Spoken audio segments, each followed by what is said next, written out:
Joining us now, Cowboys receiver Amari Cooper, and he is here today as part of the Gatorade Beat the Heat program. The Beat the Heat program educates athletes across all sports about the importance of hydration during the hot summer months. And again, it is Amari Cooper. Amari, welcome to the program. How are you, buddy?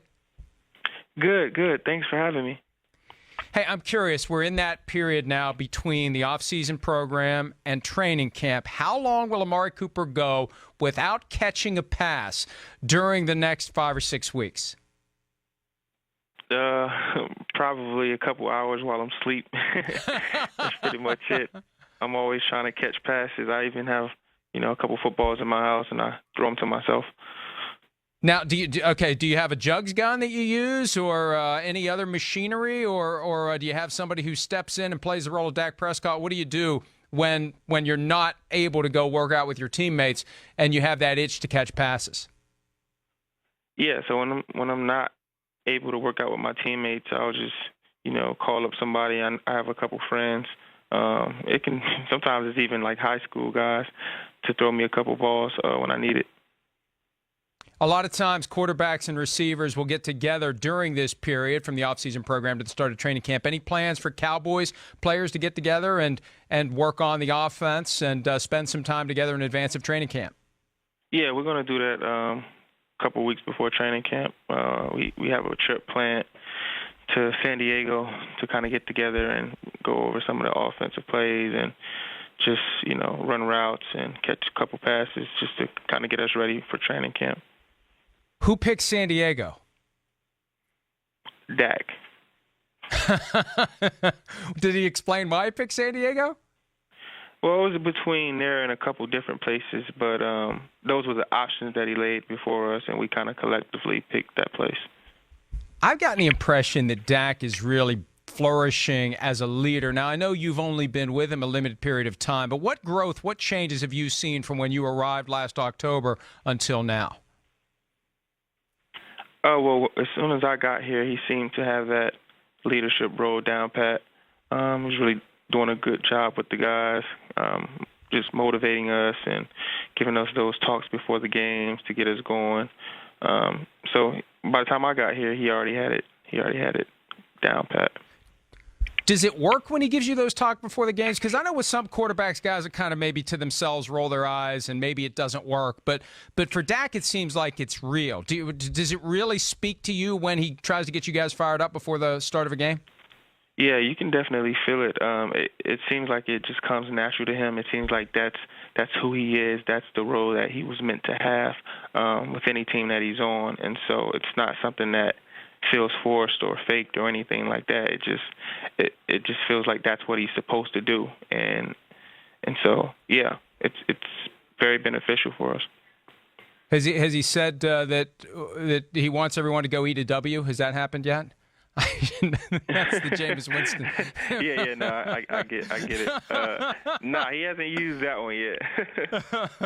I thought for a second, should I ask that question? Because I'm not sure everybody's familiar with eating a W, but I'm glad that you recognize that one, Amari. You had a lot of W's at Alabama, and Nick Saban, one of the great coaches of all time in any sport. Is there one thing that stands out from your time with Nick Saban that's kind of still comes to mind today, a coaching point, motivation, anything from Coach Saban? Yeah. I mean, he's a great coach. He's all about winning. And one of the things that I learned from him from afar, I would say, is just what goes into actually winning and being the best that you can be. He's a really diligent guy, really studious. I mean, he's the first one in the facility, and he's the last one to leave. I think the guy sleeps like 2 or 3 hours, and he really puts in the work so that we can go out there and actually be the winning football team that we were. And not everybody is willing to put that work in. I get the impression that makes it easier when it's time for Alabama players to make the transition to the NFL because you've already been essentially working for an NFL coach in an NFL-style program where everybody is all in and everybody does put in the effort and the time and the work. Yeah, it's a very easy transition. You might hear might have heard a lot of guys say, coming from Alabama, that the NFL, the regiment, it's kind of less than what we had to experience at Alabama. So definitely does a great job in training us for the next level.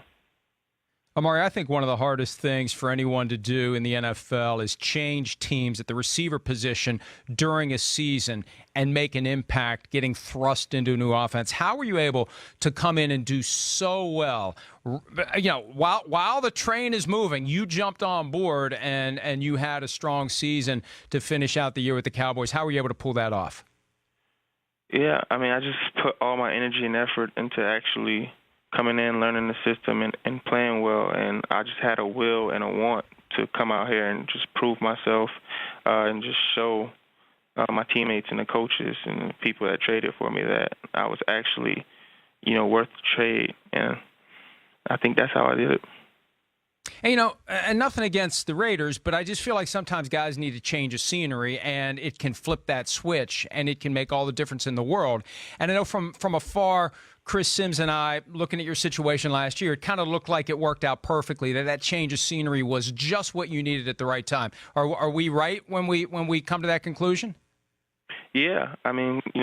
Whatever the circumstance may be, there are certain reasons why, one place might not work for a guy and another place will. And I think the change of scenery was really necessary. I really honestly don't think if I would have, stayed at the Raiders last season that I would have been able to flourish and, reach some heights that I was able to reach as a Cowboy. So it was definitely necessary. What do you think was holding you back in Oakland? I don't know. I don't know how to answer that question. Well, and I know it was the first year with a new coach, new offense, new approach, and sometimes the comfort level's just not there. Did you just feel like it wasn't a good fit for you? Yeah, definitely. I don't think it was a good fit for me. I don't think I was really able to showcase my skills there for whatever reason, extenuating circumstances. I'll call it extenuating circumstances, but for whatever reason, I just wasn't able to kind of reach my heights, and I kind of knew that I needed to be gone in order to do some of the things that I really wanted to do as an NFL player. When did you first come to that conclusion? Good question. Probably last year, yeah, early on in the year. I felt like there are things that I wanted to do out there on the field during the games, certain plays that I wanted to be called, certain routes that I wanted to run that just weren't a part of the game plan. I feel like the Khalil Mack trade also kind of sent a message across the entire organization that anything can happen, anything will happen, and other guys may be traded. Did you get the sense that kind of sent shockwaves through the team, that any of us could be gone at any given moment? Yeah, of course. After the Khalil trade, it was like, here's a guy who's a very dominant player in this league, and he's proven that. One of the best players in the entire league, and you trade him away. So, what makes anyone else feel like they're safe and that they're not tradable? And that was kind of the sense in the locker room. Did you ever ask to be traded? I did not. No, I didn't ask to be traded. Did they ever tell you they weren't going to trade you? No, they never explicitly told me that they weren't going to trade me. In fact, I only had heard about trade rumors maybe 2 weeks before I was actually traded. So in that time span of 2 weeks, no, they never came up to me and said you wouldn't be traded. Not me specifically. They told my agent that. Amari, I mentioned earlier you're here today on behalf of the Gatorade Beat the Heat program. Tell us more about it. Tell us where we can find out more about Gatorade's Beat the Heat. Yeah, you can find out more about it on the Gatorade website. But I'm just here to help Gatorade educate athletes across all sports about the importance of hydration during these hot summer months and to give them a few safety tips about how to attack that. Well, and we'll also check out, I think the YouTube channel has more information there as well. One more before I let you go.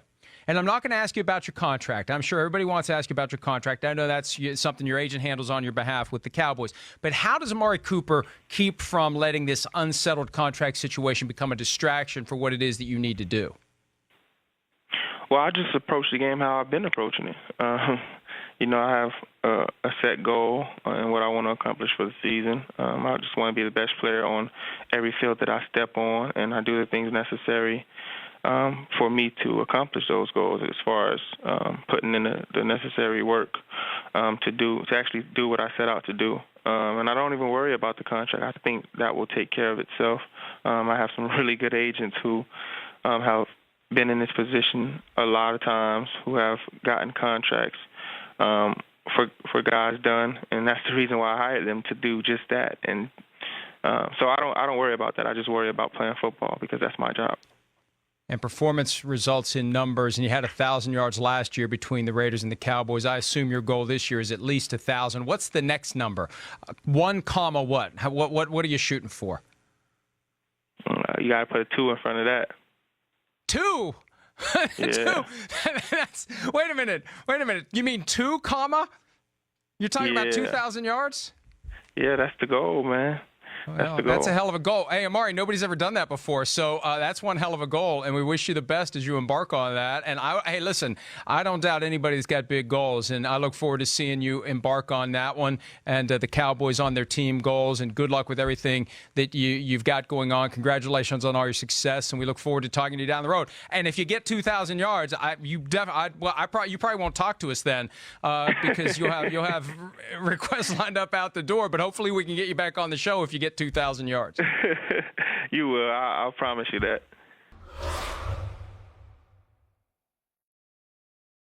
Hi, I'm Mike Tirico, and thanks for watching. Make sure to hit subscribe for the latest news and highlights from NBC Sports.